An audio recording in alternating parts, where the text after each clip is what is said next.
আসসালামু আলাইকুম। আশা করছি সবাই ভালো আছেন। আজকে আপনাদের সামনে খুব গুরুত্বপূর্ণ একটা জিনিস নিয়ে কথা বলবো। এটা আমাদের দেশে বর্তমানে খুবই ভাইরাল। দেখতে পাচ্ছেন যে বাংলাদেশের মেয়েরা চাইনিজদের বিয়ে করার একটা ট্রেন্ড চলতেছে। তো এই ব্যাপারটা নিয়ে অনেকদিন যাবৎ আমি ভাবতেছি যে আমার জায়গা থেকে কিছু বলা উচিত, কিন্তু সময় করে উঠতে পারতেছি না। তো আজকে একটা জায়গায় ঘুরতে আসলাম, ভাবলাম যে কিছু কথা বলা যাক। আসলে যে মানুষগুলা ভাবতেছে যে ট্রান্সলেট করে সংসার করবে, তারা কি জানে যে আসলে চাইনিজরা কেন বাংলাদেশ, পাকিস্তান বা আশেপাশের যে দেশগুলো আছে এখান থেকে কেন মানুষ বিয়ে করতেছে? এর মেন উদ্দেশ্যটা হচ্ছে তাদের খরচ। আমাদের দেশে একটা মেয়েকে বিয়ে করতে একটা চাইনিজের সর্বোচ্চ 5 লাখ টাকা বাংলা টাকায় খরচ হয়, আর যদি বেশি ধরি সর্বোচ্চ 10 লাখ টাকা। ঠিক আছে, কারণ তারা যেই সব জায়গায় বিয়ে করতেছে কোনো একটা ফ্যামিলি স্ট্যান্ডার্ড ফ্যামিলির না, মধ্যবিত্ত, নিম্ন মধ্যবিত্ত, মধ্যবিত্ত ফ্যামিলির কারোর মনে হয়নি, বেশিরভাগই নিম্ন মধ্যবিত্ত এবং গরিব। তো তারা সেই সুযোগটা নেওয়ার চেষ্টা করতেছে, মানে এক কথায় তারা পারতেছে না ওই মেয়েগুলোকে কিনে নিয়ে আসতে। এভাবে কেন বলতেছি, খারাপভাবে নেবেন না। চায়নাতে একটা মেয়েকে বিয়ে করার জন্য একটা চাইনিজের যে কন্ডিশন ফিল করা লাগে, এটা আপনারা জানেন না হয়তো বা। ধরেন আমার মতো একজন মানুষ যে পড়াশোনা শেষ করছে, গ্র্যাজুয়েট করছে, ইউনিভার্সিটি পাশ করার পর সে যখন জবে জয়েন করে, তার গার্লফ্রেন্ড থাকে ইউনিভার্সিটিতে থাকা অবস্থাতেই, 99% এটা স্বাভাবিক। তো সে যখন বিয়ে করে, তার গার্লফ্রেন্ড যখন তাকে বিয়ের জন্য প্রেশার দেয় বা তার ফ্যামিলি থেকে বিয়ের কথা বলে, তো তার গার্লফ্রেন্ডের ফ্যামিলি যে কন্ডিশন দেয় সেটা হচ্ছে, তোমার ন্যূনতম একটা বাড়ি থাকা লাগবে, বাড়ি না হোক একটা ফ্ল্যাট থাকা লাগবে। তো আসলে চায়নাতে একটা ফ্ল্যাটের যে দাম, বাংলাদেশে এই টাকায় 5 তলা বাড়ি করা যায়। সো একই কথা, মানে তার বাড়ি থাকা লাগবে, গাড়ি থাকা লাগবে। এটা ব্যাপারটা এমন না যে আমরা বাংলাদেশে কথার কথা বলতেছি যে বাড়ি গাড়ি থাকা লাগবে, এটা মাস্ট। ঠিক আছে, এই দুইটা জিনিস থাকতে হবেই। তারপর হচ্ছে আপনার ব্যাংক ব্যালেন্স। ব্যাংকে চাইনিজ টাকায় অলমোস্ট 10 লাখ আরএমবি, আমি যতটুকু জানি ম্যাক্সিমাম মধ্যবিত্ত ফ্যামিলি বা শহরগুলোতে এরকম 10 লাখ আরএমবি, মানে বুঝতেছেন এটা বাংলা টাকায় কোটি টাকার উপরে। তো বাড়ি এবং গাড়ি যদি আপনি একসাথে মানে ওই টাকার হিসাবে ধরেন, অন অ্যাভারেজে ধরেন 2 থেকে 3 কোটি টাকা। তো এই টাকাটা থাকা লাগবে একজন চাইনিজকে বিয়ে করার জন্য। তারপরে হচ্ছে একজন চাইনিজকে মেনটেন করার যে খরচ।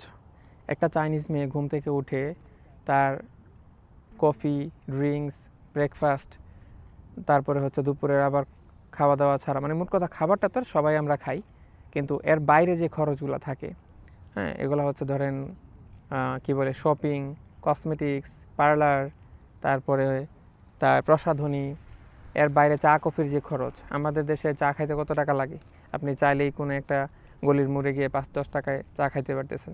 তো এখানে যে চার দাম, ধরেন এই দেশ টাকায় কিছু না, কিন্তু আমাদের হিসাবে যদি বলি অনেক, 200-300 টাকা আমার চাও আছে। কফির দাম 200 থেকে 500 টাকা পর্যন্ত এক কাপ কফির দাম আছে। তো এই যে খরচগুলা, ওদের কাছে কিন্তু একসময় এই জিনিসগুলো নর্মাল ছিল, কিন্তু ওরা যখন ইনফরমেশন পাইলো যে আমাদের দেশের যে মেয়েরা, এই মেয়েদের বিয়ে করলে তাদের এই খরচগুলো চিন্তাও করা লাগবে না, কারণ আমাদের দেশের মেয়েরা এগুলো চিনেও না। আর তারা কফি খাইলে, চা খাইলে বাসায় বানায় খেয়ে ফেলবে। হয়তো বা সর্বোচ্চ মাসে একদিন, 15 দিনে একদিন বা সপ্তাহে একদিন হাজব্যান্ডকে নিয়ে বাইরে যাবে, কফি খাবে, ওইটা তার কাছে ডেটিংয়ের মতো। কিন্তু এইখানে এটা ডেটিং না, এখানে এটা মানে প্রতিদিনের খাবারের একটা অংশ। তার ফলে তার খরচটা বেড়ে যায়। আরেকটা জিনিস হচ্ছে, এরা এতটা সাংসারিক না, কারণ চাইনিজরা নারী পুরুষ সমান মনে করে। ঠিক আছে, তারা হচ্ছে বাচ্চা পছন্দ করে না, সংসারের কাজ এরকম করতে পছন্দ করে না, রান্নাবান্না করতে পছন্দ করে না। ম্যাক্সিমাম মানুষ হাজব্যান্ড ওয়াইফ সবাই বাইরে খায়। এখানকার রেস্টুরেন্ট এত পরিমাণ বেশি এবং এত পরিমাণ বিজি, ব্যস্ত, তারা সবসময় বাইরে থেকে খায়, যার ফলে রেস্টুরেন্টগুলোতে সবসময় ভিড় থাকে। কিন্তু আপনি যখন একটা বাঙালি মেয়েকে বিয়ে করবেন, মানে চাইনিজরা যখন বাঙালি মেয়েকে বিয়ে করে, তখন কিন্তু সে দেখে যে একটা বাঙালি মেয়ে আমার জন্য রান্না করবে, সংসার চালাবে, সে কিন্তু বেনিফিটগুলো দেখতেছে। সে এমন না যে বাংলাদেশের মানুষের প্রতি তার ভালোবাসা, প্রেম, ব্যাপারটা এরকম না। ব্যাপারটা তার স্বার্থ, ব্যাপারটা তার লাভ। ঠিক আছে, যে তার কোনটাতে আর্থিকভাবে সে লাভবান হচ্ছে। তো এই হচ্ছে ব্যাপারগুলো। এখন চায়নাতে যারা পড়াশোনা করে, তারা এখানকার কালচার বুঝে, ভাষা বুঝে, তারা যখন এখানে আসে আমাদের মতো, আমি আজকে প্রায় চায়নাতে প্রায় 7 বছর। তাই আমার পজিশনে যারা আছে, এরকম অনেক মানুষ চাইনিজদের সাথে রিলেশনে জড়ায়, পরবর্তীতে চায়নাতে সেটেল হওয়ার জন্য, তাদের এটা ভালোবাসা থেকে হোক বা নিজের কেরিয়ারের স্বার্থে হোক, যে কোনো কারণেই হোক, তারা কিন্তু ভালোই করে, কিন্তু এখন আপনি বাংলাদেশ থেকে ট্রান্সলেটর ইউজ করে কিভাবে সংসার করবেন এটা আমার আসলে মাথায় ধরে না। আমার একটা ঘটনা আছে, শেয়ার করি আপনাদের সাথে। সেটা হচ্ছে আমি বেশ কয়েকটা কোম্পানিতে কাজ করছি এখন চায়নাতে। তো আমার একবার একটা বসে অনেক দিন পরে নক দেয়, দিয়ে বলতেছে যে তার ভাইয়ের জন্য পাত্রী দেখতে, বাংলাদেশের পাত্রী। তো আমি বললাম যে তোমার ভাই কেন বাংলাদেশের মেয়ে বিয়ে করতে চায়, চায়নাতে কেন বিয়ে করবে না? যদিও আমি কাহিনীটা জানি, আমি জিজ্ঞেস করলাম। তো বলতেছে যে না, চায়নাতে বিয়ের অনেক খরচ, ওর এগুলো পছন্দ না। ওর ভাইয়ের বয়স কিন্তু 40+, শিল্পপতি বা শিল্পপতির ফ্যামিলির। তো সে চায়নাতে বিয়ে করতে চাইতেছে না। আপনি বুঝেন যে একটা চাইনিজ মেয়ের কী পরিমাণ খরচ। সে তার মাথায় ওইটা আছে যে একজন বাংলাদেশের মেয়েকে বিয়ে করলে একটা চাইনিজের তুলনায় আমার 10 ভাগ, 20 ভাগ, এমনকি 50 ভাগের 1 ভাগ খরচ আমার চলে যাবে। সে সারা জীবনে যে খরচ করবে, একটা চাইনিজ হয়তো বা 5 বছরে বা 10 বছরে তার চেয়ে বেশি খরচ করে ফেলবে। ঠিক আছে? তো মোট কথাটা হচ্ছে যে এখানে ওদের হিসাব নিকাশ, এখানে তাদের ভালোবাসা না, কিচ্ছু না। ও আরেকটা জিনিস হচ্ছে ধর্ম পরিবর্তন। এটা আপনারা আসলে কিভাবে নেন আমি জানি না। একটা চাইনিজ হুট করে আপনাকে বিয়ে করার জন্য ধর্ম পরিবর্তন করে ফেলছে, মুসলমান হয়ে গেছে, আপনি বিশ্বাস করে ফেললেন। ওদের কাছে ধর্মটা একটা মানে কি বলবো, টিস্যু পেপারের মতো। আমি এই মুহূর্তে ভালো কিছু আসতেছে না মাথায় আপনাদের বোঝানোর মতো। কেন বললাম এটা কোনো গুরুত্ব নাই। বিয়ে করার জন্য এই ধর্মটাকে ব্যবহার করতেছে এরা। হ্যাঁ, এরা মুসলমান হয়ে গেছে। ওই যে বললাম টিস্যু পেপার, মানে ইউজ করে ফেলাই দিবে। আপনাকে বিয়ে করে সে ধর্ম পালন করলো কি না করলো আপনি তো কিছু বলতে পারবেন না।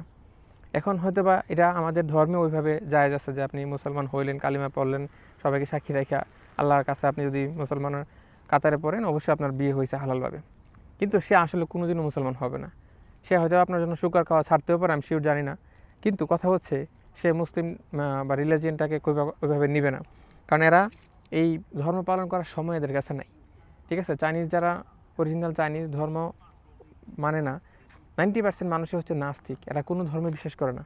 এদের কাছে কাজই হচ্ছে ধর্ম। এদের মানে গডই হচ্ছে নিজেদের তৈরি, যে আমি কাজ করলে আমার ভাগ্য পরিবর্তন হবে। এরা ভাগ্য কেউ পরিবর্তন করতে পারে না, বা কেউ ভাগ্য পরিবর্তনের জন্য কিছু করতে পারে না।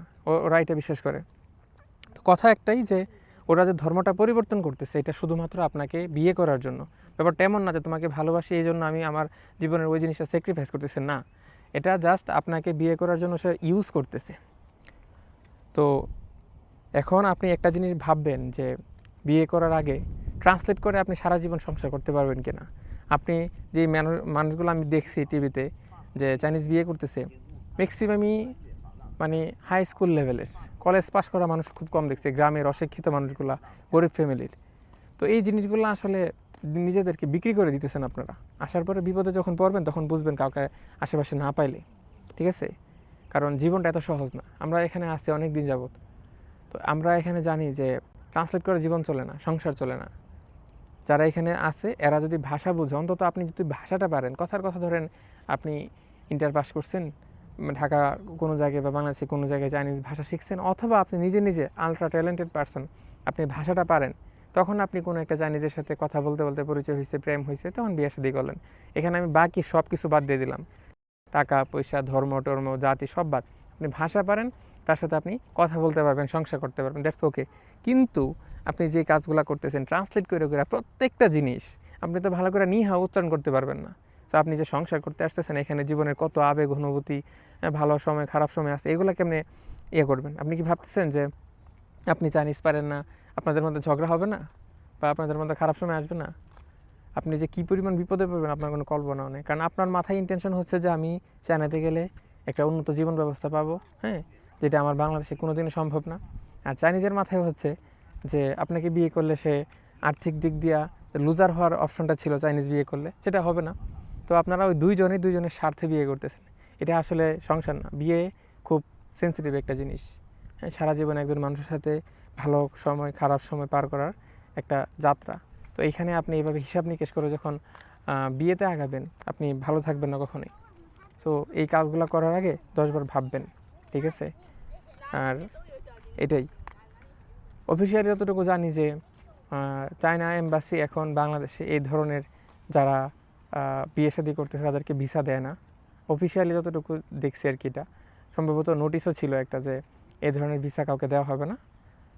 আমরা যারা চায়না দিয়ে আসি, ধরেন আমি আমার স্ত্রী এবং আমার সন্তানকে নিয়ে থাকি, আমরা আমাদের ফ্যামিলি ভিসার জন্য আবেদন করতে পারবো, কিন্তু কোনো চাইনিজ বাংলাদেশের থেকে কোনো মেয়েকে বিয়ে করে স্পাউস হিসেবে সে নিয়ে আসতে পারবে না।